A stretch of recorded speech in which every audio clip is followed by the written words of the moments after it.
தாய் வீடு ஜூலை 2025 போர்க்கால நிகழ்வுகளை பேசிய நோர்வேஜிய திறந்த வெளியரங்கு. ஆற்றுகை, நிகழ்த்துமுறை, கலைத்துவம், கதை நகர்வு, உத்தி, உணர்வு. எழுதியவர் ரூபன் சிவராஜா. வாசிப்பவர் துஷ்யந்தி குணரட்னம். நோர்வேஜிய திறந்தவெளி அரங்குகளை பார்ப்பது என்பது எப்பொழுதும் பிடித்தமான விடயம். அது தரும் அனுபவமும் மகிழ்ச்சியும் அலாதியானது.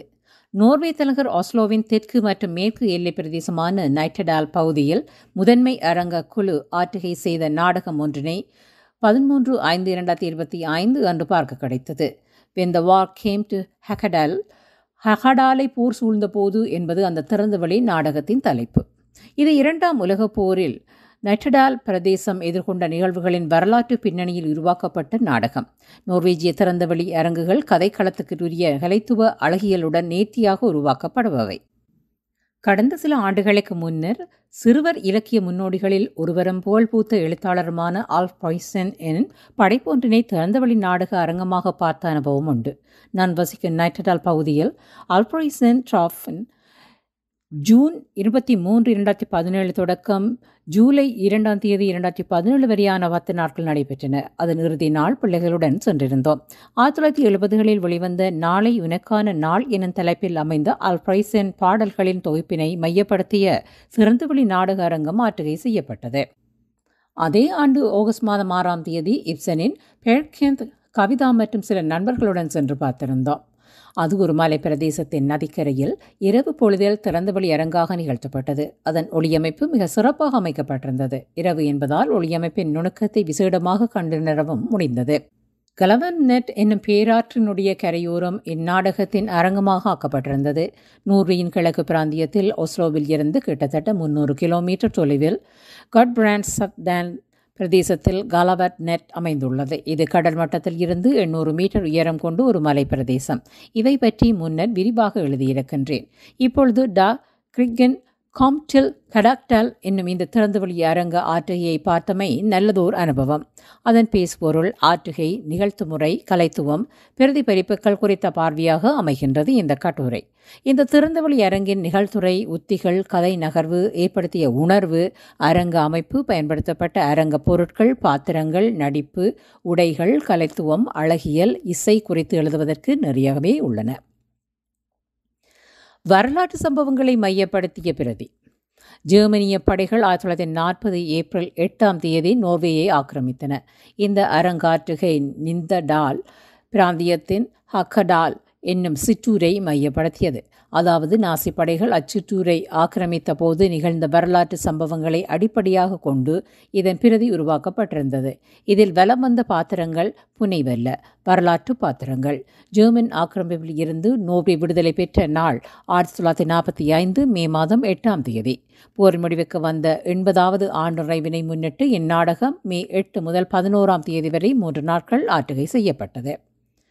ஹிட்லரின் படைகளின் ஆக்கிரமிப்பை ஹக்கடால் பிரதேச உள்ளூர் நிர்வாகம், அதன் அதிகாரிகள் மற்றும் மக்கள் எவ்வாறு எதிர்கொண்டார்கள் என்பது வரலாற்று நிகழ்வுகள் பாத்திரங்கள் ஊடாக சொல்லப்படுகிறது. பிரதேசம் ஆக்கிரமிக்கப்பட்ட தகவல் வானொலி செய்தியாக அறிவிக்கப்படுவதை அடுத்து மக்கள் திரளாக இடம்பெறும் காட்சியோடு நாடகம் தொடங்குகிறது.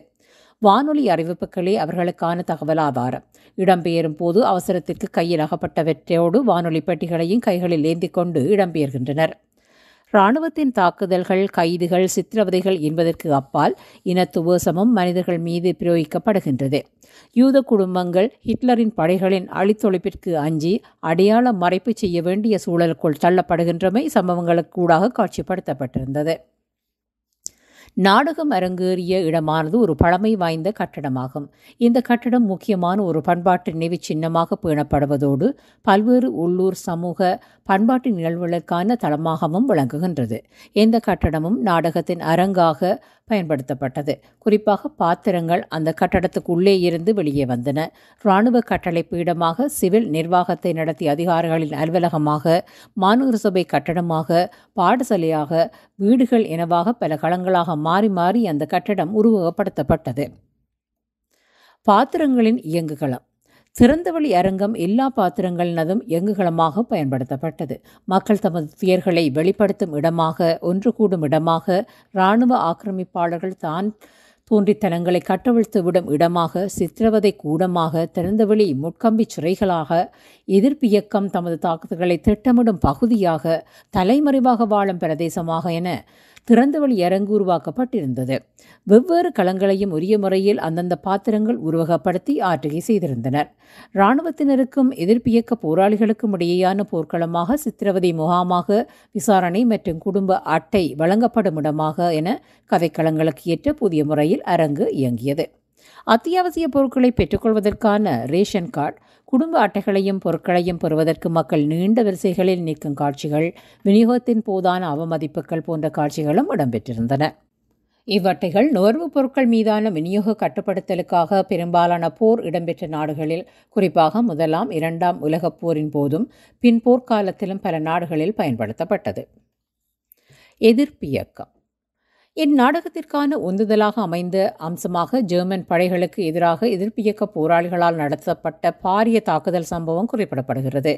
ஹகாடால் தொடருந்து நிலையத்தில் 86 தொடருந்து பெட்டிகளை செப்டம்பர் 1944 தாக்கியளித்தனர்.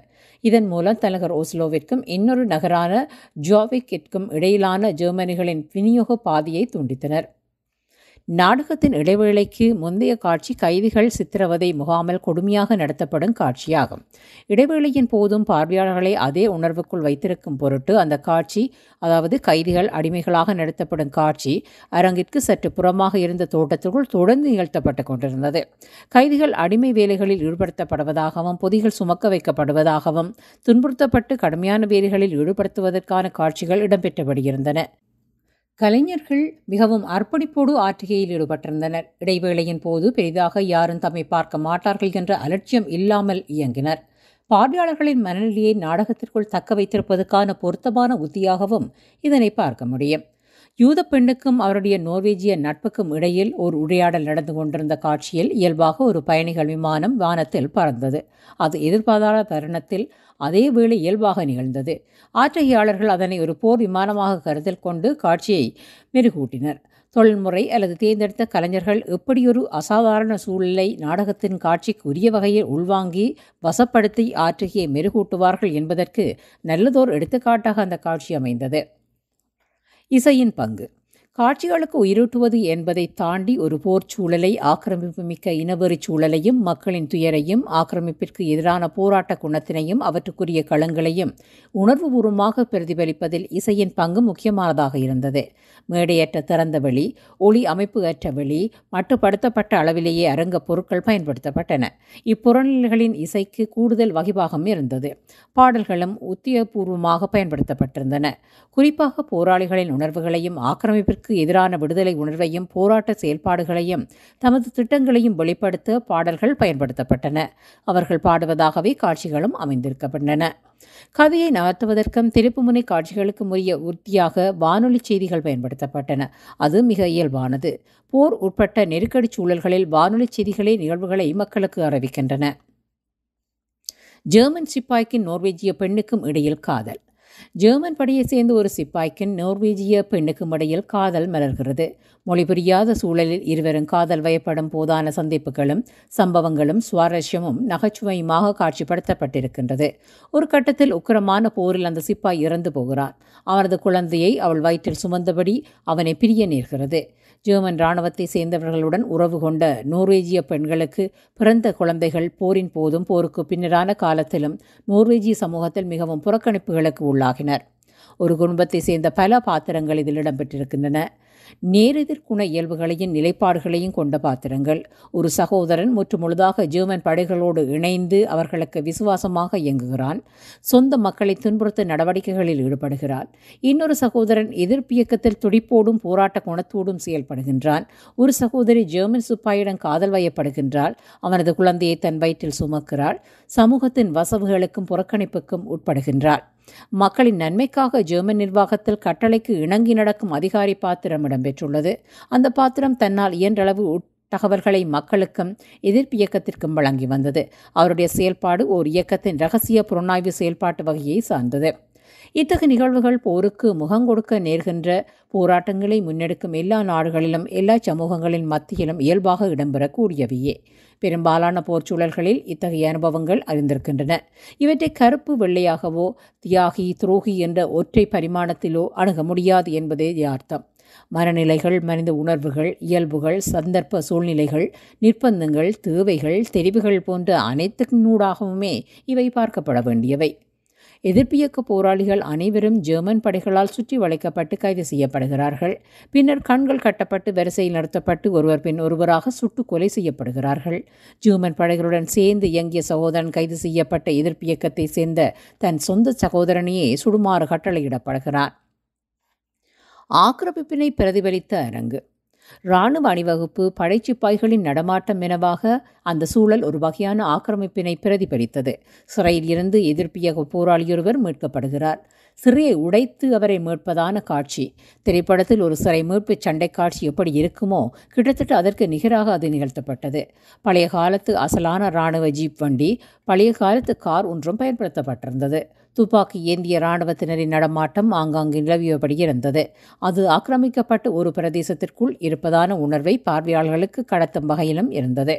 போர்க்காட்சிகள் இயல்புக்கு மிக நெருக்கமாக காட்சிப்படுத்தப்பட்டிருந்தன. துப்பாக்கி சத்தம், சுடும்போது புகை வெளியேற்றம் என்பனவும் இயல்பாக இருந்தன. சமாதானம், மனிதாபிமானம், மக்கள் நலன், போர் எதிர்ப்பு, விடுதலை உணர்வு. நாடகத்தின் இறுதிக்கட்டத்தில் எதிர்ப்பியக்கத்தினர் மீதான சுற்றி வளைப்பிற்கு முன்றான ஒரு போர்க்காட்சியும் மிகவும் தத்துரூபமாக காட்சியளிக்கப்பட்டிருந்தது. காயப்பட்டவர்களை மருத்துவ சிகிச்சைக்காக எடுத்துச் செல்வது, மரணமடைந்தவர்களை களத்தில் இருந்து அப்புறப்படுத்துவது போன்ற காட்சிகளும் தத்ரூபமாக இருந்தன. ஹிட்லர் இஸ் டெட், ஹிட்லர் மரணமடைந்தார் என்ற வானொலி அறிவிப்போடு நாடகம் முடிவுக்கு வந்தது. அதுவே ஆக்கிரமிப்பின் முடிவாகவும் விடுதலையின் தொடக்கமாகவும் சித்தரிக்கப்பட்டிருந்தது. நோர்வேஜிய கொடிகளை ஏந்தி சிறுவர்கள், இளையோர், பெண்கள், பெரியவர்கள், வயோதிபர்கள் என மக்கள் விடுதலையை கொண்டாடினர். சமாதானம், மனிதத்துவம், மனிதாபிமானம், மக்கள் நலன், போர் எதிர்ப்பு, விடுதலை உணர்வு என்பவற்றை வலியுறுத்தும் பாடல் இறுதியில் காட்சிப்படுத்தப்பட்டிருந்தது. அதேவேளை ஜாப்க்லா டெஸ்கஸ் ஜெர்மன்காரரோடு போன எளிய என்ற கற்பிணியான பெண்ணை ஏனைய பெண்கள் சூழ்ந்து நின்று அவள் மீது வசை சொற்களை வீசினர். ஜெர்மன் படையினரோடு உறவு கொண்டிருந்த பெண்கள் மீதான வசை சொல் புறக்கணிப்பு. டெஸ்கஜின்டர் என்ற வசை சொல் நோர்வேயில் பாவனையில் இருந்தது. இரண்டாம் உலகப் போரின் போது ஜெர்மன் ஆக்கிரமிப்பு படையை சேர்ந்த இராணுவ வீரர்களோடு காதலில் அல்லது உறவில் இருந்த பெண்களை இச்சொல்லில் விழித்ததுண்டு. தாய்நாட்டுக்கு துரோகம் இழைத்ததாகவும் வஞ்சனை செய்ததாகவும் இவர்கள் குற்றஞ்சாட்டப்பட்டனர். இது போரின் பின்னரும் நீண்டகால நடைமுறையில் நீடித்தது. இது வெறும் வசைப்பாடலுடன் மட்டும் தொடர்புடையதல்ல. போரின் முடிவிற்கு பின்னரும் இந்த பெண்கள் சமூக வாழ்வியலில் பல்வேறு வகையான விளைவுகளை எதிர்கொண்டனர், அவமதிப்புகளுக்கு உட்பட்டனர். இப்பெண்களும் இவர்களுக்கு பிறந்த குழந்தைகளும் சட்ட மற்றும் சமூக ரீதியில் பாதிப்புகளுக்கு முகம் கொடுத்தனர். 1950ற்கு முன்னர் வரை, அதாவது போர் முடிவுக்கு வந்த 1945 முதல் 1950 வரையான காலப்பகுதியில் வெளிநாட்டவரை திருமணம் செய்த நோர்வேஜிய பெண்களின் நோர்வேஜிய குடியுரிமை பறிக்கப்பட்டது. அத்தோடு பல பெண்கள் ஜெர்மனிக்கு அனுப்பப்பட்டனர். ஜெர்மன் இராணுவத்தினரோடு உறவு கொண்டிருந்த நோர்வேஜிய பெண்களின் எண்ணிக்கை 30,000 தொடக்கம் 120,000 என கணிப்புகள் கூறுகிறது. இந்த உறவுகளின் விளைவாக 10,000 இருந்து 12,000 வரையான குழந்தைகள் பிறந்ததாகவும் தகவல்கள் உள்ளன. இந்த குழந்தைகளில் பெரும்பான்மையானவர்கள் வளரும் சூழலில் அவமதிப்புகளையும் நெருக்கடிகளையும் சவால்களையும் எதிர்கொண்டிருந்தனர். குழந்தைகளை டஸ்கபாண்ட் என்பதுண்டு. அதன் பொருள் ஜெர்மன்காரனுக்கு பிறந்தது. போரின் போது இத்தகைய பெண்கள் துன்புறுத்தல், வசைபாடல், அவமதிப்புக்கு ஆளாகினர். ஜெர்மன் சிப்பாய்கள் அதிகாரிகளுடனான தமது காதல் காரணமாக தமது குடும்பங்களை பிரிய நேர்ந்ததோடு சமூகத்தால் புறக்கணிப்பிற்கும் உட்படுத்தப்பட்டனர். போரின் பின்னரும் இத்தகைய அவமதிப்புகளும் புறக்கணிப்புகளும் துன்புறுத்தல்களும் தொடர்ந்தன. சமூகத்தில் தமக்கான இடத்தினை மீள் நிலைநிறுத்துவதற்கு அவர்கள் போராட வேண்டியிருந்தது. சமூக மற்றும் சட்ட ரீதியில் பெரும் சவால்களுக்கு அவர்கள் முகம் கொடுத்தனர். 2020ஆம் ஆண்டு ஆஸ்லோவில் ரோஜா அரண்மனை என்ற தலைப்பில் ஒரு பெரும் திறந்தவெளி ஓவிய கண்காட்சி ஒன்று ஓராண்டுக்கு மேலாக பெரும் பொருட்செலவில் நடத்தப்பட்டது. அது கருத்தியல் ரீதியாகவும் கலைத்துவ ரீதியாகவும் மிக புதுமையான முறையில் அமைக்கப்பட்டிருந்தது. அங்கு 2ஆம் உலகப் போரில் நோர்வேஜியர்கள் எதிர்கொண்ட துன்பங்கள் ஓவியங்களாகவும் எழுதப்பட்ட கதைகளாகவும் காட்சிப்படுத்தப்பட்டிருந்தன. அங்கும் ஜெர்மன் படையினரோடு காதலும் உறவும் கொண்டிருந்த பெண்கள், அவர்களுக்கு பிறந்த குழந்தைகளின் கதைகள் பல காட்சிப்படுத்தப்பட்டிருந்தன. அந்த கண்காட்சியில் போர் அனுபவங்களை எதிர்கொண்ட புகழ்பெற்ற மற்றும் சாதாரண மக்களின் கதைகள் ஓவியங்களாகவும் எழுத்து வடிவ கதைகளாகவும் வைக்கப்பட்டிருந்தன. நீள்வட்ட வடிவில் கோள்களின் அசைவினை குறியீடாக வெளிப்படுத்தும் கலைத்துவ அணுகுமுறையில் கண்காட்சி அமைக்கப்பட்டிருந்தது. போரை எதிர்கொண்டவர்களின் தன்னனுபவ கதைகளுக்கு கண்காட்சி முன்னுரிமை கொடுத்துள்ளது. ஆயுதம் ஏந்த நிர்பந்திக்கப்பட்ட சிறுமி ஒருவரின் கதை, ஜெர்மன் சிப்பாயின் மூலம் நேவஜிய பெண்ணுக்கு பிறந்த ஒரு பெண் பிள்ளையின் கதை ஆகியன இவற்றுள் முக்கியமானவை. இக்கதைகள் அனைத்தும் போரின் விளைவான மனித துயரங்களை பேசுகின்றன. இந்த கண்காட்சிக்கான ஓவியங்களை வரைந்தவர்களும் கண்காட்சியை வடிவமைத்தவர்களும் நோர்வேயின் புகழ்பெற்ற கலைஞர்களான சாண்ட் அண்ட் எய்மோட் சாண்ட் ஆகியோர் ஆவர். போரை பேசுதல் என்ற தலைப்பில் இந்த கண்காட்சி பற்றி கவிதா லட்சுமி விரிவான கட்டுரை ஒன்றினை 2021 எழுதியுள்ளார். அக்கட்டுரையில் இருந்து சில வரிகளை இங்கு பகிர்வது பொருத்தம் என கருதுகின்றேன். ஏதென்ஸ் நகரத்தின் அக்ட்ரோபோல்ஸில் பிறந்து ஒரு குட்டி பறவை ஷெல் வடதிசை நோக்கி பறந்து வந்திருக்கிறது. உலகின் பல கருத்துக்களையும் உரையாடல்களையும் சுயமடுத்து வந்ததனால் இந்த முழு உலகத்துக்குமான குடிமகனாய் தன்னை உணர்வதாகச் சொல்கிறது. தன்னை ஒரு வானியலாளர் என்றும் சொல்லிக் கொள்கிறது. வடதுருவ வான்பரப்பை ஆய்ந்தறிய கிளம்பிய ஷெல் ஆஸ்லோ நகரின் ரோஜா அரண்மனையில் இருக்கும் நட்சத்திரத்தை வழியில் கண்டு கொண்டது. அந்நட்சத்திரத்தை ஆய்ந்தறிந்து கொள்வதற்காக இங்கேயே தங்கிவிட்டது. இப்புனைவில் இருந்தே மானுட வலிகளையும் போரையும் பேசத் தொடங்குகிறார்கள் ஓவியர்களான வேபியான் சண்ட், ஆய்மோன் சண்ட். கிரேக்க தேசத்தில் இருந்து எடுத்து வந்த மனிதநேய சிந்தனைகளையும் சித்தாந்தங்களையும் குட்டி பறவையான ஷெல் பார்வையாளர்களுக்கு சொல்லும் வண்ணம் வழிநெடுகிலும் கூடுகள் அமைக்கப்பட்டிருக்கின்றன என்று அதன் எண்ணக்கரு வடிவமைப்பு பற்றி கவிதா குறிப்பிடுகின்றார். ஒரு நாடக பிரதியை எழுதுவது என்பது தன்னை தனிமைப்படுத்தி கொண்டு ஒரு அனுபவமாகும். இப்பிரதிக்கு அடிப்படையான வரலாற்றை ஆய்வுக்கும் ஆழமான வாசிப்பிற்கும் உட்படுத்த வேண்டியிருந்தது. இந்த வரலாறு மறக்கப்படாமல் கடத்தப்படுவது முக்கியம் என்றும் கூறினார். அதன் பிரதி ஆக்குனரும் நெறியாளருமான லேன் ஹேகன் அவர் மேலும் கூறுகையில், போர்க்காலத்தில் அவ்வூர் மக்களில் அன்றாட வாழ்வில் ஒரு பரந்த பரப்பினை நாடகம் உள்ளடக்கி வெளிப்படுத்தியிருந்தது. 2 நேரெதிர் முரண்கள் இதன் மையம். ஒன்று, ஆக்கிரமிப்பு போரினால் கட்டவிழ்த்து விடப்பட்ட அதீத வன்முறை, மற்றது காதல். புதிய ஆட்சியாளர்கள் சாதாரண மக்களுக்கு வானொலி வைத்திருப்பதை தடை செய்கின்றனர் என்றார். இந்த வரலாற்றின் உள்ளடக்கம் மிக கொடூரமானது. ஆனால் இந்த கொடூரத்தின் அனைத்து உள்ளடக்கத்தினையும் ஒரு மேம்பட்ட கலைத்துவத்துடன் வெளிப்படுத்துவது தன்னளவில் முதன்மையாக இருந்தது என்றும் ஹேகன் தெரிவித்தார்.